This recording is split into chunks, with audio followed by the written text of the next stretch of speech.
Welcome to the Bold SLP podcast. We are so happy that you're here and can't wait to share with you all of the amazing conversations we've been having. We are the co-founders of the Bold SLP Collective, and we are also your hosts, Lisa, Desi, and myself, Ingrid.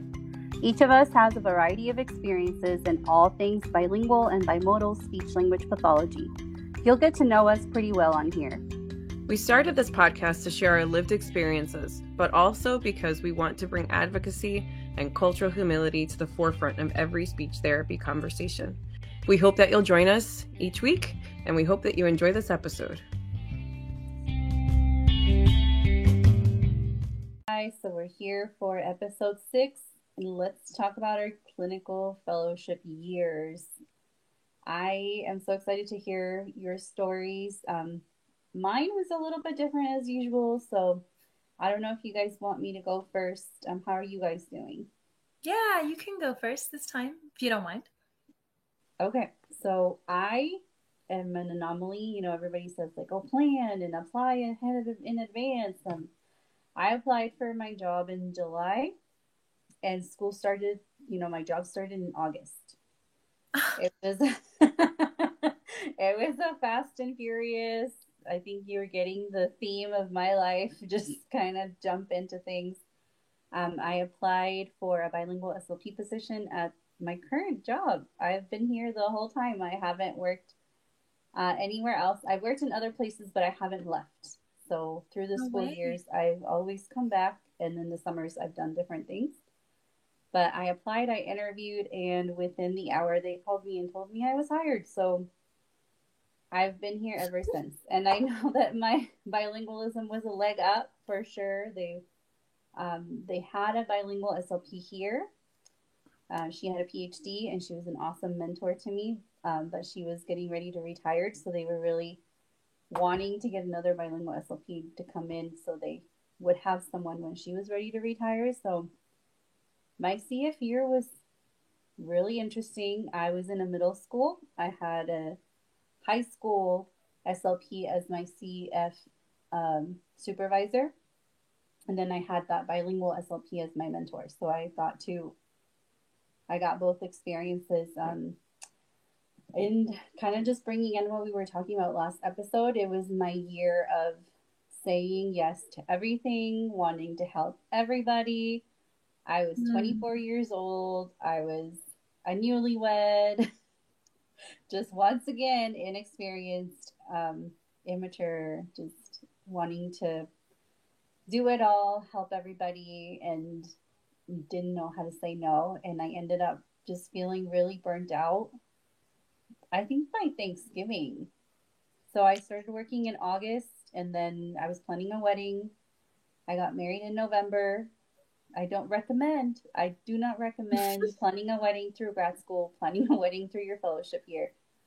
And I remember sitting on the couch on Thanksgiving morning. Everybody's watching a game, making food, and I'm writing my notes.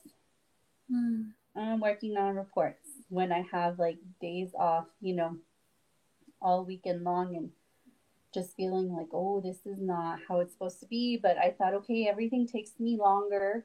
I'm brand new, so make this year a wash and just start being a little bit more organized. It was all me internalizing, never looking at external factors that were causing me to be this busy and having to work so much outside of my contract hours. I wasn't in that position yet. It was all well, I'm too slow at report writing. I'm too slow at writing my goals. I'm too slow at taking data. I'm too slow at finding resources. So I feel like I had internalized a lot of that, and I was just really thankful for my mentors, particularly my supervisor. She would literally field the emails that were coming at me because, of course, people loved it that I said yes, right? So more and more oh, you're bilingual, let's screen these people. Oh, you're bilingual, take on this client. Oh, you're bilingual, come to this screening. And she's like, nope, Ingrid has a position in a middle school and you do not need to be pulling her away from it. She would step in and show me how it was okay to say no, and that nobody would die if I said no. It would be okay. So I kind of learned from her that later on that year, and I feel like I ended it strong and ready to be back. I even worked summer school that year too. I worked, yeah, I That's worked a summer lot. school that year. That's a lot. So Too that's much. that's the only year I've worked summer school. First and last. First and last. But yeah, I had a good experience, and both of my mentors, my supervisor and my mentor, are retired now. I'm in contact maybe just through social media here and there, but it's been 10 years, so they're both retired, and just very thankful for the experience. And obviously I'm still here, so it was a good place for me. And I have the rare luxury of having a bilingual SLP as my mentor, which I've learned that's not the case in a lot of placements. So unicorn situation. Yes. Always with Ingrid. Sorry. I think you're just a bright light, when you attract the right people, whether it's professors, mentors. Who would have thought I would have found it here in the middle of nowhere, New Mexico? Like you go to these big cities, you would think it's more likely, but here in the middle of nowhere, finding a mentor who teaches you good boundaries, like that's very big. Where a lot of us are still struggling with that years into the field. Yeah, but seriously. What was your CF like, Desi? Yours was a lot more recently than mine. Yeah. So my CF actually was pretty interesting and specific to where I live. So I live in the state of Maine. And Maine, let me go back. I knew I wanted to work with early childhood. Preschoolers are my jam, even though they're a little bit kooky. But I found an agency that contracted with Child Development Services. Child Development Services is the branch of the Department of Education here in the state of Maine that provides preschool age services to these children, or, just SPED generally. The state has not yet incorporated that age group into their Part B, school-based delivery model. It's still mostly managed by like Head Starts, some public preschools, and then a lot of special purpose private schools for children who need more support. So my employer, it was a private practice situation, an agency where they contracted with them. So most of my kids were preschool, but I had some middle schoolers and some high schoolers, and I had one client who was in her 20s, but used AAC as her modality. So I would say that most of my kids were non-speaking or minimally speaking. And so my job was driving to see them and doing this kind of Tetris with my schedule so I could get to them. And so by the nature of my contract with this company, there was a productivity standard. So I was like you, I had to say yes. So, okay, you have this other kid, they're here in the middle of nowhere, or, oh, look, at that special purpose private school that you go to, they've incorporated another kid, that kid needs speech therapy, pick them up. So it was always a constantly shifting schedule, which made it challenging. And I think the thing that really made my CF year stand out was that I was actually pregnant for the majority of my CF. Yes. So I found out I was pregnant in September. And so I had my son in April. And so I was, chasing kids on the floor with kids, 8-9 months pregnant. And driving. Yep. So I was, I did have this one, my CF experience really culminated with this one last IEP meeting I had. And it was a case of a child that basically just did not have adequate supports in place, wasn't ready to transition to kindergarten, or, we just didn't have, I was basically one of the primary sources of information at this meeting.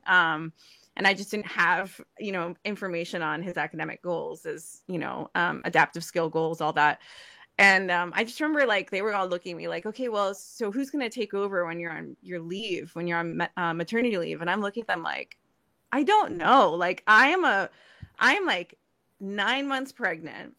I'm sitting at this table with like it was about 10 people. I was one of two people who had only ever met this child. And I had like, food stains on my shirt because I'm driving and eating at the same time. And I'm like, you're asking the pregnant lady who's like can't get her life together. So anyway, I'd say that my experience was really defined by just how much of that shifting I had to constantly do. And I identify with what Ingrid said. Like there were definitely points in the year where I was like, this is not reasonable. Like I would come back to the home office to do my notes and all that. And then I'd get there at like 3-4 in the afternoon, and that just wasn't enough time to help me catch up from having seen, somewhere in the ballpark of like 8 to 10 kids, in one day. So yeah, I learned a lot from that experience and about juggling and about what I do want to juggle, what I don't want to juggle. But I just think that there's so much to learn about, like from different placements and different jobs.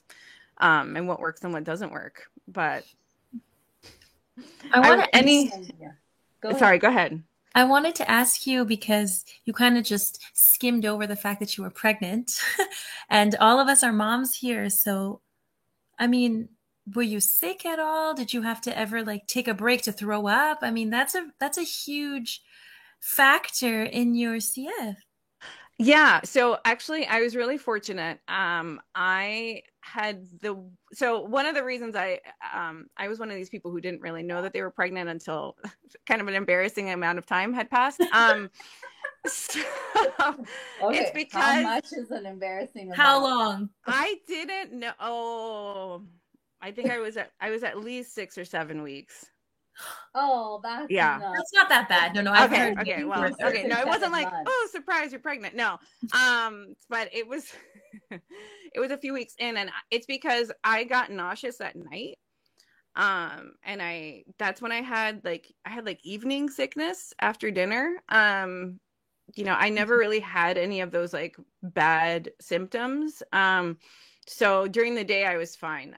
Knock on wood, that was fine. I mean, it was more so like, and I felt good. Like I felt like once I got into my second trimester and I wasn't so tired, like it helped so much because my kids were always on the go. Like I was that, speech therapist, like chasing after kids, and so, I think that like being pregnant wasn't that big of an obstacle, like in terms of like doing my job, but there were other hazards, like, so living in Maine, for example, I definitely fell a few times on the ice while pregnant. Oof. And, I had to like carry sand around with me to lay down on the ice or put on my actual like snow ice cleat type things. I still don't even know what they're called, and I've lived here for 4 years. So anyway, I got smarter about it. And I figured out a few workarounds for that, but no, that's why I kind of glossed over it. I had an easy pregnancy. And I feel very spoiled to say that out loud, because, you just never know what you're going to get. Yeah, that's amazing. You started your story with like preschoolers are my jam, and it's really like when you're working with the kids that you really want to work with, it doesn't matter what's going on with you. You're just so happy to be there. So yeah, I can imagine that you didn't let it be an obstacle, and you had an easy one. Yes, I did. And I think some of the people were like, what is this pregnant woman do? She's like on the floor. She's like running around. It almost made me feel like a bit more like, I don't know. I think I needed that kind of energy to keep up with my schedule. So I don't know if it was coming from a place of like burnout, like I need to keep moving, because if not, like I'm toast, or if it was, I want to think that it was more so the positive energy that I got from being with those kids. Yeah. So how about your experience, Lisa? So mine started off really exciting, actually, because it was like the dream job. So I got into grad school because of the deaf community, because of my connection with them. And I used to be a teacher before becoming a speech therapist. So I got this position as a teacher of the deaf while also being a speech therapist at this deaf school. So it was like a dream come true when I signed that contract, and I was really excited about it. And the first couple of days, I was like blowing children's noses and vacuuming rooms, and it turned out I was kind of like the teacher's aide, but was also an SLP, but was never quite used as a speech therapist. So I really had to practice some advocacy skills or write in my first week. And you don't want to be labeled as like the difficult one, but I was truly concerned about where I was going to get these hours. Like, you need 1,300 hours or whatever. So I went and I spoke to them, and I moved from like the cleaner to the assistant teacher to the teacher to an SLP. So really, I like moved my way through. And there were good moments and bad moments. So there was all that advocacy that I really had to practice right off the bat. But it taught me a lot from my first year, like what I will tolerate and what I won't, and what to look for in a job. Because, and I know we'll talk about this in another episode, but a lot of times people aren't always looking for an SLP that will fit their environment. They're just looking for an SLP because so many kids need services, and they'll take whoever. It's about a warm body. Yeah. With the credential. I don't like that expression, but yes. yes.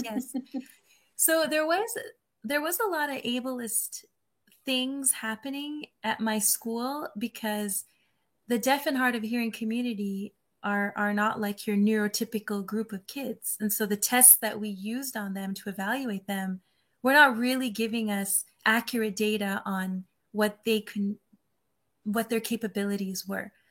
So I remember being supervised once while administering an evaluation, the SELF, and he was a little boy with profound hearing loss, and he had cochlear implants. And I knew that if he didn't look at me, he couldn't hear, quote unquote, hear what I was saying, because we were working on oral rehabilitation. So he really had to like read my lips. And so he looked away at one point during the sentence recall portion. So I repeated it, because to me, he had no chance of repeating it. He didn't see or hear what I said. And I was really reprimanded for that. And the protocol states that you don't repeat, and you can't score that. And I was like, I knew in my heart that none of these standardized scores meant anything for the specific child that was in front of me. I needed this data to see if he understood his adjectives, nouns. I wasn't really looking for how well he could stare at me and hear something on the first shot. So it was the start of a little spark of like, is there a little bit of ableism happening in here? So I am grateful for those experiences, because I didn't have a term for what I was feeling. I just knew it felt a bit icky, and I didn't know how to fix it. Some things are easier to fix than others. Like, I can't be vacuuming every day and not seeing any children for speech therapy and call myself a speech therapist. But other things are a little more subtle. Like, is this the right test to be using? And am I scoring this accurately for a child that doesn't really have a chance with some of these subtests? Well, yeah. And the normative population is not children who are deaf or hard of hearing. So the scores would have been invalid anyway. Absolutely not. And sometimes like their hearing aids would start blinking, so it's time to change their battery. And who am I to say it is against standardized protocol to stop in the middle of a test to go and change a battery? Like, of course not. I would think with your critical thinking skills, you would say, well, this child is not ready. Or it's the same as if a child needed to go to the bathroom, or if a child needed a cup of water. Like, you can always take a break whenever in the middle of anything, and it will be fine when they come back. Right. Yeah. I think that's, something else I learned in that time after graduating was really about like, what do you do when you don't have a student who perfectly fits the profile, for that instrument that you're using. And I definitely had that, because again, my employer at the time was really known for AAC. And so we definitely got a lot of referrals for children who were non-speaking. And, you're a CF, I had some AAC experience in grad school through some clients, but at that moment in time, right, like you can follow the protocol to standardization, but then you score it and you reflect back on what you did and you don't have any actual information to draft goals. Right. So it turned into using some other tools, using some dynamic assessment, doing some therapeutic probes, and including that in my report. And it just made me so much of a better clinician. But unfortunately, I got there by myself. I wish it would have been kind of more baked into that process. And I think that, yeah, like you've exactly hit the nail on the head. Like it's stemming from a place of ableism. Like the standard is verbal. The standard is that you don't have to have a repetition, but it's not meant for a lot of the kids that we see, The standard is hearing. I mean, in my situation, the standard was the very thing that they could not do. Right. And I was like, what are we doing? Well, and being able to like have that like to be able to discriminate, okay, this isn't a hearing thing. Well, you're not able to discriminate that in that testing scenario, which is such a dangerous thing. Like, you're no longer, I mean, it's the same. I know that like Catherine Crawley, for example, she does the Leaders Project out of Columbia University. She said the same thing, like that specific subtest of the self, the recalling sentences subtest is really a standard American English test, right? Like that's all it's testing. Can you spit back the exact same syntax and morphology to me? And vocabulary too is a big role too. And so my kids have the hardest time with the one where you get to the curfew. Curfew. Yeah. That's a super long one, right? Yeah. When the older kids are my kids who are bilingual, and a lot of them are Mexican American, they have no idea what that is. Oh, right. I see. You mean the term itself. Yeah. The term itself. They're like, what is that?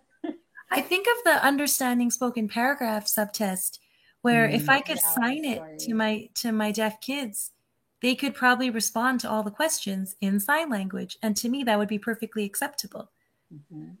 But yeah. The other thing is, and we were discussing this offside about how easy standardized tests are. They're so easy to administer. You just read a bunch of cues, and most of the time it's what's this, what's this, what's that, if you're doing the Goldman-Fristo or whatever. But it's also easy to give a bunch of zeros and categorize a child as severe across the board. It is easy to do that, but it is not easy to draw appropriate goals for that child, because then everything becomes a goal because they're apparently severe in everything. But then when you speak to them in their most comfortable language, which is either sign language or their home language, then you see that they're absolutely not severe in every area, maybe in no area. And so, yeah, I was like, we just need to be better. And when I'm done with this CF, I'm going to find a different position where I will be heard more, I think. It took a couple of years before we got there, but here we are now. So I know it works. I was going to ask you, how long did you stay there? I stayed there for the year, and I was looking for another job like the second my CF papers were signed. Yeah. And I loved those kids, and I loved that school. And to be honest, if I didn't have so many student loans and needed to be a speech therapist, paid as a speech therapist, I could have stayed there. I could have stayed on as a teacher, and that would have been fine. But I was also planning my wedding, just like you, Ingrid, that whole year. So, we had student loans to pay for. We had the wedding, then we wanted to buy a place to live. And so, I'm just being honest with that. Like, financially speaking, I needed to get a job where I was doing the thing that I studied and paid for that. Because I know bosses can get a little finicky when it's like, well, you're actually functioning as a teacher, or you're actually functioning as a teacher's aide, so we're going to pay you this much. And you're kind of stuck if it's your CF. Like, you don't want to rock the boat at all. You need your hours, you need those signatures. So I just let it all go. But all those icky feelings I had, I kept them with me because those were real valid questions I had to ask myself. What kind of therapist are you going to be? I'm glad you brought that up, because I was going to ask that. Did you negotiate your salary as a CF? Either one of you? I didn't know that was an option. I only learned about those things later. I did. And I was honestly making peanuts.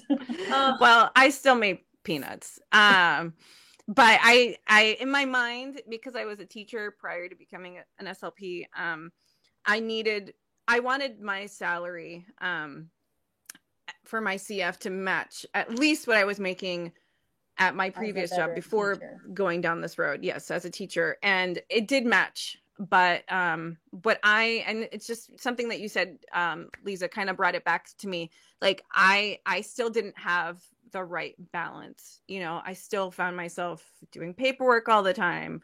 I still found myself, you know, trying to figure out so many things on my own and on my own time. Like, right, like, okay, I have a test that's not giving me any information. Like, what, you know, I needed to find other resources for doing it better by those students. And so, you know, when you start carving out time to do this and to do that, like, it's what you're supposed to be doing. But if it's not built into your workday, it's just a recipe for burnout. And so for me, you know, the driving component to my job, plus the fact that I had a caseload that had such high needs, like I really needed to be working on visuals all the time.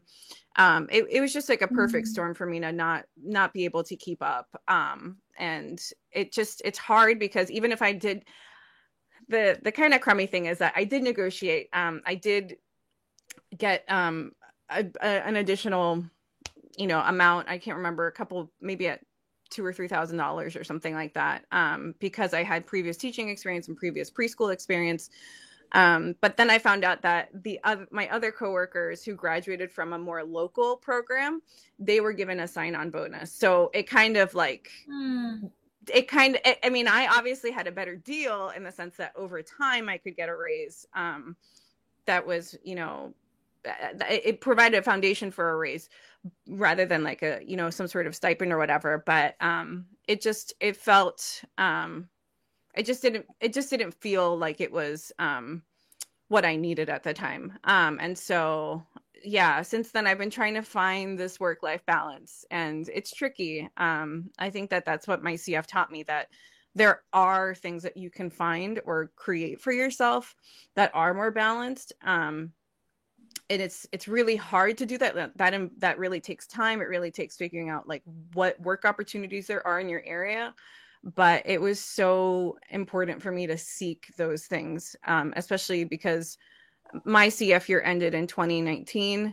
And then I had my son. I was on maternity leave. And then when my son was like 10 months old, so I was just getting my feet under me after being a new mom, then the pandemic hit. So, right.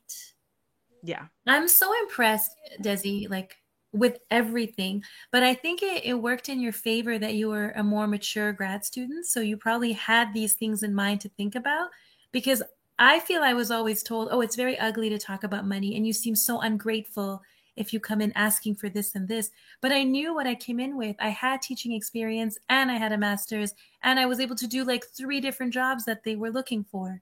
So I was taking the place of like 3 individuals and was paid almost nothing, not enough to pay my student loan, definitely. And maybe if I was paid what I deserved, maybe I could have stayed there and been okay. But everything happens for a reason. So yeah, well, and it's so hard because like I make it seem so conversational, but like I had conversations with other people, like, is this a reasonable thing to do? You know, like I reached out to my aunt. My aunt is a businesswoman, so I think that helps because she's like, no, you need to ask. I'm like, okay, but you know, and she was also realistic. Like, listen, you're new at this, so you can't ask for the moon. But you know, I think the fact that it was normalized to ask for more, and having been a teacher and, you know, realizing like I wanted to get off the teacher pay scale, you know, like that's something that I knew already. Yeah. And I think, can you repeat that, Ingrid? Sorry. I didn't hear what you said, Ingrid. Well, that's what we went to grad school for, you know. Well, one of the reasons anyway. And I think that's a hard, oh, sorry, go ahead. Well, I just remember when I looked at SLP as a job, it said like, not only were SLPs like one of the happiest people, apparently, we were like the fastest growing. So this was in 2009. 2009, whenever I looked up SLP and started applying. And it was like fastest growing, you won't struggle to find a job, and then the people are relatively like happy at their jobs. And the money that I was expecting to make was like 80 to 100, like you'll make 6 figures, no problem. And then having come out during a recession, and like I said, we looked, both of us recent grads, my husband engineer, myself an SLP, and just like to have to settle for peanuts. You know, like I said, applying in July, right before school starts in August. I'm really thankful of where we've ended up. And I think I was telling Desi this the other day, like now myself, I make more than we made together that first year we graduated. Wow. Because we're so bad in the economy in general, and just we were brand new, and people were just like, you know, this is all we, like everything was in chaos. I don't know if you guys remember 2011. Yes. 2011 chaos. Yeah, that was my first year teaching, 2011. Yeah. But I wanted to ask Ingrid, because I feel like you're just such a good, you have really good advocacy skills, you know, that you've honed in on over time. And I think maybe part of the reason is don't nod. You're nodding your head. You're nodding your head. No, it's true. I think because you have been in the same setting, you've been with the same district. I know you've over the years have explained, you know, what your role is, what your day should look like, or how your week should be divided out. I'm wondering if you could share a little bit about how you kind of got yourself out of that Thanksgiving hole that you were describing, where you were, you know, working on notes and stuff. You know, what were some central pieces to taking what you experienced in your CF and then shaping it into something or where you are today? I think one is a little unfair because it's becoming a mom. And I know I've talked about it before on Clubhouse. Like whenever I became a mom and I realized how much work was taking away from my time at home. And it wasn't until she needed me, my daughter needed me to be whole, then I valued my own time. So don't be like me. Don't wait until another human is depending on you to be alive to value your own time, to value your health, to value your mental health, to value your hobbies, your happiness. Because I definitely was really unhappy that first year that I was a mom. That was even harder for me than being a CF. So I think that was one way. And then another was having that bilingual mentor.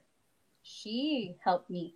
So that year that I ended my CF and she was going to be gone for the summer, and I was going to be doing summer testing and summer school. And she's like, do not let them pay you less. Your evals take longer. This is how much they pay me for an eval. She showed me her paycheck. How important. Yes, so important to be transparent and talk about money. And she showed me, this is how much they pay me. Don't let them pay you less. I'm off on vacation. You know, she showed me the ropes, and that was so powerful. You shared that story with me, and I will never go back to having not heard that story. When I hire SLPs, I show them, this is how much I will make from the client that you're seeing. This is how much I'm giving you. This is the profit margin that will go into your PD and your whatever you need. Like, this is the transparency of it. Yep. People That's just amazing. Want to make money for the sake of making money and just be that middle person to just collect the profits. But if you give back and I just love what your mentor did. I did want to talk about the disorganization of my fellowship is what helped me become a very fast note taker, soap writer, everything, because I was mostly a teacher. And then randomly 3-4 months in, my supervisor would come in and be like, where are the treatment plans? Where are the progress reports? I'd have to hurry up and write a bunch. I learned to do those very, very quickly. And I realized that they take so long to do because I take the time to do them. If you're given 3 months to do something or 3 minutes, you'll be able to do it. So really, I didn't know back in September I was supposed to do all that. And then December, when she said they're due next week, they all got done. And I was like, oh, this could be written pretty fast. I don't have to overthink it. I don't have to make this so fluffy and so this and that. So that, there were so many invaluable lessons I learned at that. I'd rather learn from being like led. still. I wouldn't take your experience, Lisa. I'm sorry. Yeah, we can ask the question, would you do it over? Ingrid, yeah. I wouldn't do Lisa's. I would not do Lisa's experience over. But to your point, I was thinking about like saying yes and all the things that get thrown at us. That year too, I got thrown into the supply closet with all our testing materials.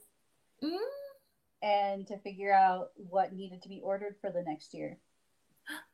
And I had to learn real quick every assessment that was available to me, and like trying to figure out how to guesstimate for next year, how many protocols we would need. Like, so I got really good at using all of those inventories on ASHA and on, ProEd and all those companies that make assessments to figure out like what's coming next, because if something's going to be discontinued, what's the point of ordering? So, where there are other SLPs who like maybe test here and there once a month, I was testing every week, and I was doing inventory, and I was talking to these companies about when their next test was coming. So you need to ask a question about assessment. I know it because I was thrown into it. I'm like, how do I even decide for the whole district what we're going to order and what's here? Ooh. How was that on you as a first year? Because I was the one using the stuff. Right. Wow. They would all order for themselves, for their offices, for the kids that they tested once a month here and there, Right. But I was testing the whole district, all the bilinguals, the preschoolers, all the way to high school. Okay. And I needed English assessments and I needed Spanish assessments. Wow. And I was thrown into it, and I wanted to do it. I wanted to learn because that was the experience I was missing from grad school. Mm-hmm.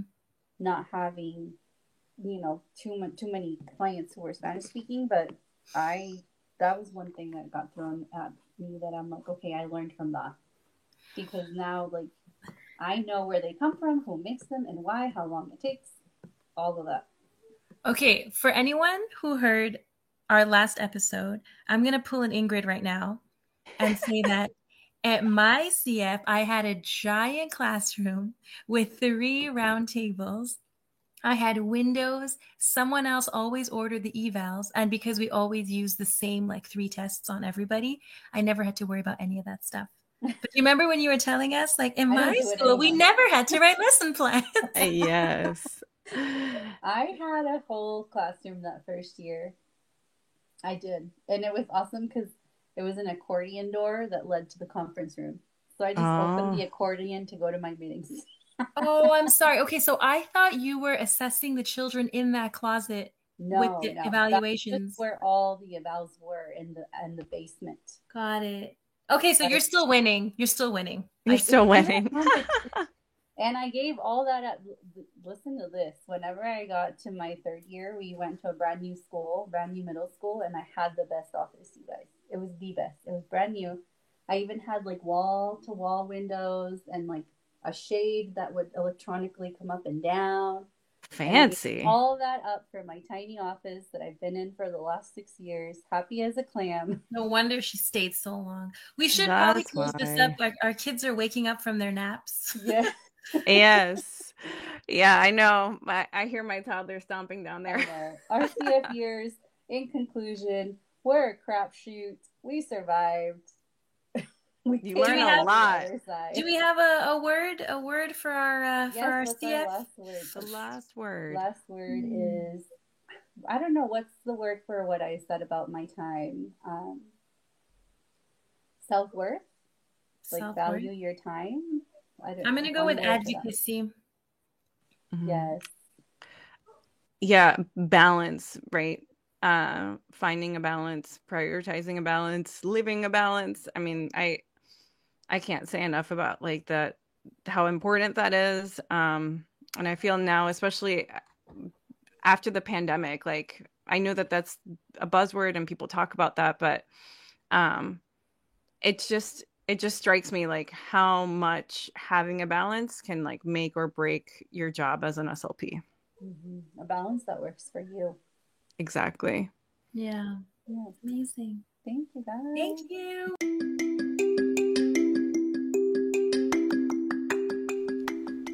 Thank you for listening and supporting the Bold SLP Collective. You can find a closed caption version of this podcast on our YouTube channel. We will also have show notes on our website. If you enjoyed this episode, we'd really appreciate it if you do all the podcast things. Follow, subscribe, download, and review. And don't forget, we love hearing from you, so connect with us on Instagram at the Bold SLP Collective. Stay bold and humble. See you next time.